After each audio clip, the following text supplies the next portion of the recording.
আসসালামু আলাইকুম বন্ধুরা, এখন আপনাদের সামনে নতুন একটি ভিডিও নিয়ে আসলাম।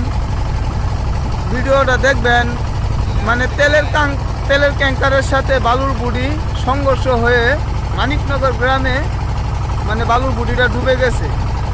এই বুটির মধ্যে 3 জন লোক ছিল, 3 জনের মধ্যে 2 জন আহত, আরেকজন নিখোঁজ হয়ে গেছে। মানে এরকমভাবে হারিয়ে গেছে, তাকে আর খুঁজে পাওয়া যাচ্ছে না। তার জন্য আলী সুন্দরপুরীকে এখানে নেওয়া হলো।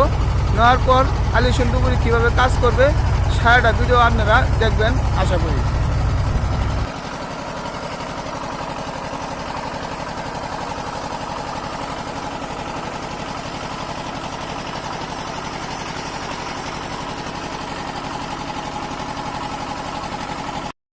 বালুবাহী বনগেট বাড়ির নিচে তলিয়ে যায় এবং 3 জন ব্যক্তি নাকি এটাতে ছিলেন। 2 জন সাঁতরে তীরে উঠতে পারছেন আর একজন এখনও নিখোঁজ।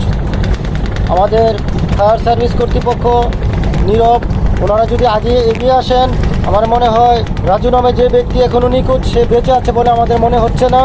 বোট প্লাস ব্যক্তিকে আমরা উদ্ধার করতে পারবো। আমরা এলাকাবাসী ও তার আত্মীয়স্বজন সবাই মর্মাহত। মালিক পক্ষ এ পর্যন্ত এই উদ্ধার কাজে এখনও আগে আসে নাই। তো যথাযথ কর্তৃপক্ষের কাছে আমার সকল আবেদন, পুলিশ প্রশাসন, ফায়ার সার্ভিস, ডুবুরি দল সমন্বয়ে এই উদ্ধার অভিযান যদি অব্যাহত রাখে, এই জাহাজটি উদ্ধার হবে এবং রাজু নামে যে ছেলেটি আছে একেও আমরা পাবো আশাবাদী। ধন্যবাদ সবাই। তিনি যেমনটা জানিয়েছেন যে গতকাল ভোরবেলায় কিন্তু এই তেলবাহী জাহাজ আর বালুবাহী নৌকাটা উল্টে গেছে গা, নৌকার ভিতরে ঢোকান না। এক সাইড দিয়া কোনো মধ্যে ঢুকছি, ঢুকা অনেকক্ষণ বিচারছি, 2 ঘন্টার মতো বিচারছি, কম 2 ঘন্টা পরে আবার ঘন্টাখানি পরে আমরা আবার নামতেছি। নামে পুরাটা বুড়ি দিহুম দেখি আল্লাহ কি করছে, যে আল্লাহ পাওয়া আমি সব জানাচ্ছি। আমি জানি শুনু বলি আমার লাগে দোয়া করবেন, আমি তুমি লোকটা পাইলাই আল্লাহ দিলে তোমরা আপনারা ভালো থাকেন। আমরা আমার স্বাস্থ্য আমরা ভাড়া বসছি, আমার স্বাস্থ্য ভাই হই, আমরা নিজেরা লোক হই, আমরা আইছি বিচারের লাগে। আমরা তো কোনো ফায়ার সার্ভিস বা কোনো নিজেরা উদ্যোগে আইছি, কেউ আমরা আনছে না, আমরা নিজেরা হই, মালিক পক্ষে আনছেন আমরা নিজেরা আইছি। তো আপনারা কি প্রায় 3 ঘন্টা ডুবানোর পর লাশটাকে খুঁজে পাওয়া যায় নাই। এখন আলী সুন্দরপুরী লাশ একটি ডুব দিবেন।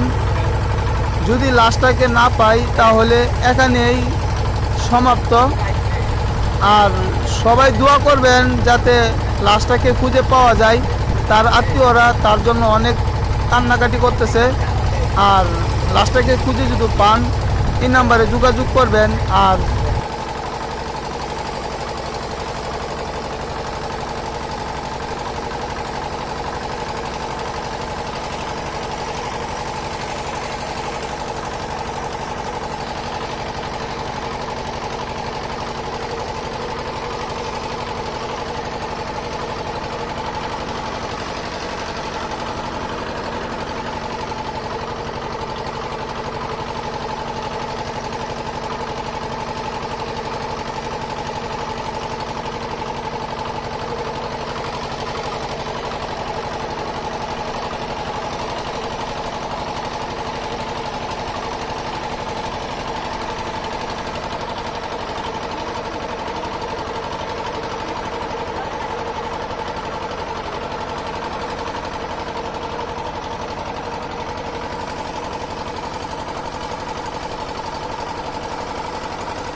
এখনো পর্যন্ত ফায়ার সার্ভিস এবং ডুবুরি দল কিন্তু আসেননি, কিন্তু তাদের নিজেদের ব্যক্তিগত উদ্যোগে, এবং তারা কিন্তু এই উদ্ধার কাজ চালিয়ে যাচ্ছেন এবং ফায়ার সার্ভিস এবং ডুবুরি দলের সহযোগিতা কামনা করছেন ভৈরব পুলিশ এবং কিশোরগঞ্জ না সলিমগঞ্জ পুলিশ ক্যাম্পের ইনচার্জ ঘটনাস্থলে এসেছেন এবং তিনি আশা করি যে এই উদ্ধার কাজে তাদেরকে সহযোগিতা করবেন।